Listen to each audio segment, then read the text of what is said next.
Bermula hasil dari kesilapan Juni Asdal di tengah itu sebelum true pass yang dilakukan oleh Azam Asif berjaya menjadikan jaringan oleh Matheus Alves di sini.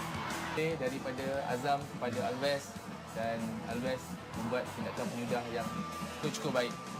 Dan seterusnya 2 gol dari Johor Darul Takzim dalam tempoh 6 minit. Yang pertama adalah rebound dari penalti yang dimiliki oleh Syafiq Rahim. Hazwan Bakri dengan jaringan pertama beliau untuk malam ini.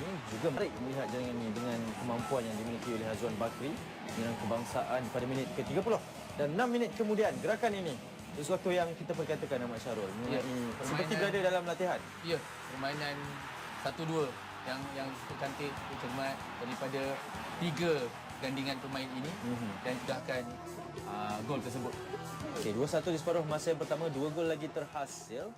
Ketika faham di separuh masa kedua sahaja, sejurus bermula pada minit ke-56 Syafiq Rahim.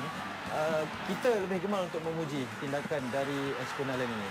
Beliau yang melakukan segala kerja keras untuk gol tersebut. Gol ni saya bagi kredit lah pada gol ini.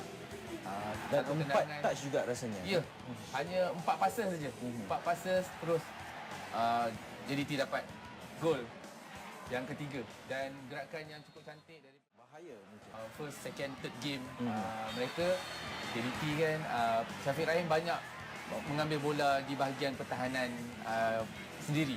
Okey, ini adalah punca di mana berlakunya sepakan percuma dan saya perkataan saja dari saya superb. Segalanya seperti perfect dari Matheus Alves. Ya. Satu tindakan betul, menarik dan satu tendangan yang cukup padu. Tewas Izham Tarmizi di situ.